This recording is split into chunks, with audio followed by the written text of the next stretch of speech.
প্রথমে আমি সরিষাগুলো নিয়ে নিলাম, তারপর নিয়ে নিচ্ছি কাঁচামরিচ, তারপর নিয়ে নিচ্ছি শুকনো মরিচ, কারণ আমি গুঁড়া মরিচ আর দিব না, তাই শুকনো মরিচ আর কাঁচামরিচ দিয়ে দিলাম।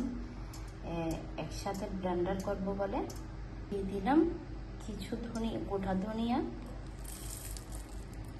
দিয়ে দিচ্ছি 3 ধরনের জিরা। আপনারা চাইলে জিরা এক রকমেরই দিতে পারবেন, রান্নার জিরাটা। তো আমি এখানে নিয়ে নিচ্ছি মিষ্টি জিরা, রাঁধুনি জিরা আর এমনি জিরা। তো 3 ধরনের জিরা নিয়ে নিলাম। দিয়ে দিচ্ছি কয়েকটা গোটা গোলমরিচ, আপনারা চাইলে পাউডারে ব্যবহার করতে পারবেন। এবার আমি কিছুক্ষণ গরম পানি দিয়ে ভিজিয়ে রাখবো যাতে নরম হয়ে আসে, এতে করে ব্লেন্ডার করতে একটু সহজ হয়। তাই কিছুক্ষণ গরম পানি দিয়ে ভিজিয়ে রাখবো। দিয়ে দিচ্ছি গরম পানি।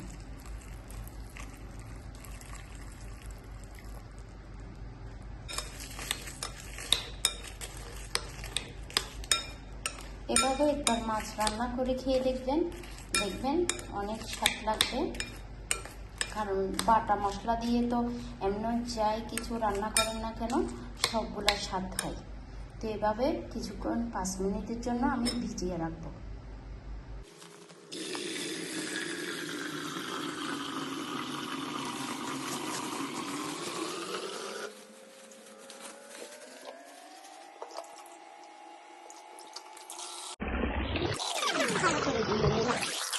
এবার এই মাছগুলো আমি কিছুক্ষণের জন্য 15 মিনিট হলুদ আর লেবু দিয়ে মেখে রেখে দিব যাতে মাছের গন্ধটা চলে যায়। দিয়ে দিচ্ছি লেবু,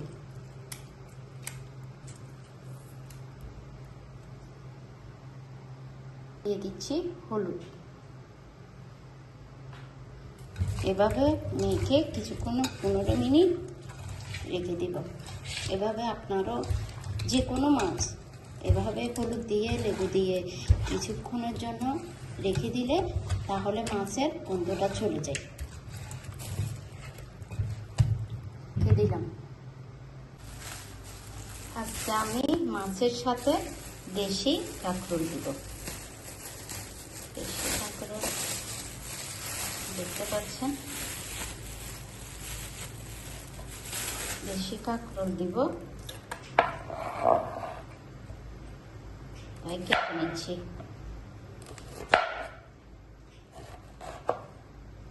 মাছের সাথে যে কোনো একটা তরকারি দিলে স্বাদটা আরো ভালো হয়।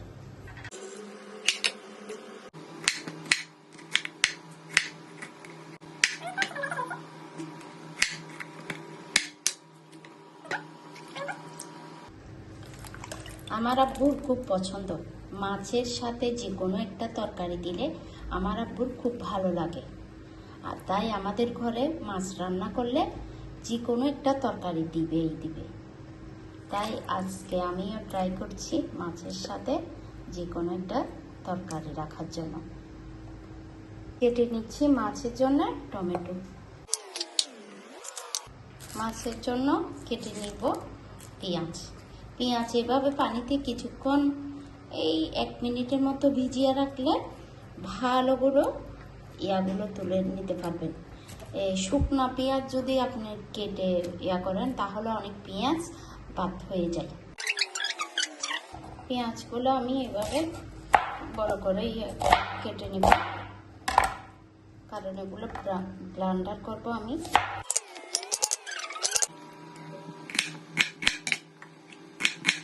নিয়ে নিচ্ছি 1 টুকরো আদা, নিয়ে নিচ্ছি একটা রসুন, এটা আমি অর্ধেক দিব,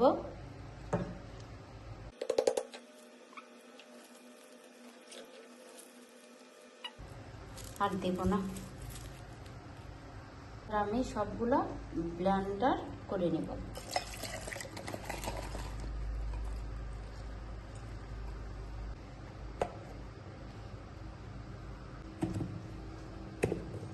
তো ব্লেন্ডার করে নিলাম। এখানে আর কোনো গুঁড়া মশলা ইউজ করব না, শুধু হলুদ ইউজ করবো, যেহেতু আমি হলুদ এখানে ইউজ করি নাই, তাই হলুদ দিয়ে দিচ্ছি পরিমাণ মতো। মশলাগুলো কষানোর আগে আমি মাছগুলো আবার ধুয়ে পানি ঝরিয়ে নেব, যেহেতু আমি লেবু আর হলুদ দিয়ে 15 মিনিটের জন্য এগুলো রেখেছিলাম গন্ধ চলে যাওয়ার জন্য, তাই এখন ভালো করে আবার ধুয়ে পানি ঝরিয়ে নেব। এই তো পুরো ভালো করে ধুয়ে নিলাম। এটা হচ্ছে মানে মাছ।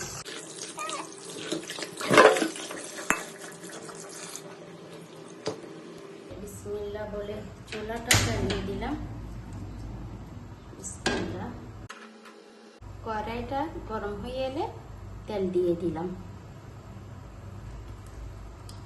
তেল হালকা গরম হয়ে আসলে টমেটোগুলো ভেজে নেব। বেশি তেল গরম করবো না, কেননা তেল শুকাবে, তাই হালকা করে ভেজে নেব। আপনাদের সুবিধার জন্য বয়সটা আমি একেবারে রান্নার সময় দিয়ে দিচ্ছি, যাতে আপনারা বুঝতে একটু সহজ হয়। রান্না করার সময় বয়সটা একেবারে দিয়ে দিচ্ছি। টমেটোগুলো ভাজা হয়ে গেলে আমি এখন দিয়ে দিব ব্লেন্ডার করা মশলাগুলো।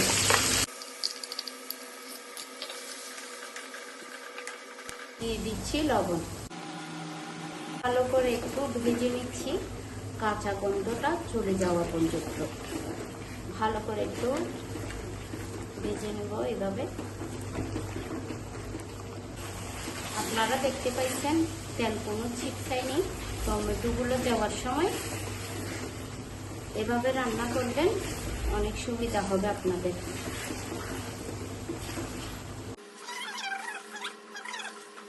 আমি এবার হালকা করে গরম পানি দিয়ে দিব। তরকারিতে গরম পানি দেওয়ার চেষ্টা করবেন।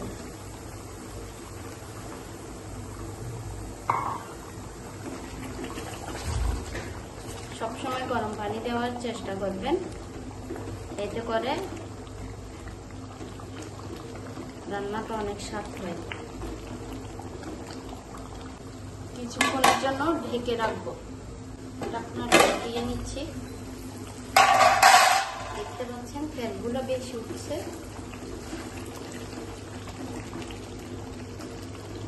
তার মানে কষানো হয়ে গেছে। দিয়ে দিব কাঁকরোলগুলো।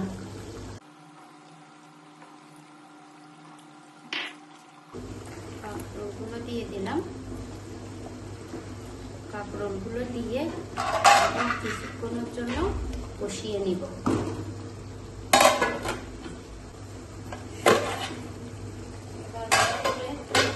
নেড়ে চেড়ে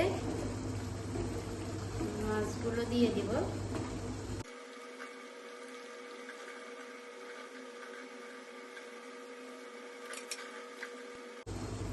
মাছগুলো বসানো শেষ।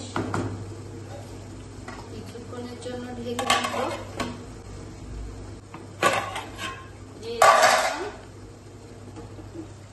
গরম পানি ভালো করে সিদ্ধ করে নিব।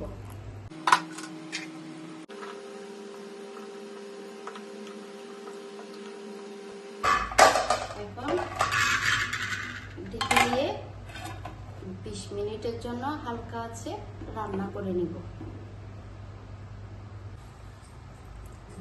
দেখি কেমন হলো মাছগুলা। এই তো অনেক কালার সুন্দর এসছে। এবার দিয়ে দিব উপর থেকে ধনিয়া পাতা। এভাবে মাছের ঝোল রান্না করে দেখবেন, অনেক স্বাদ লাগবে। আর ভিডিওটা শেয়ার করে রাখবেন, যাতে করে আপনারা দেখে রান্না করতে পারেন। সবাই ভালো থাকবেন, সুস্থ থাকবেন। আল্লাহ হাফেজ।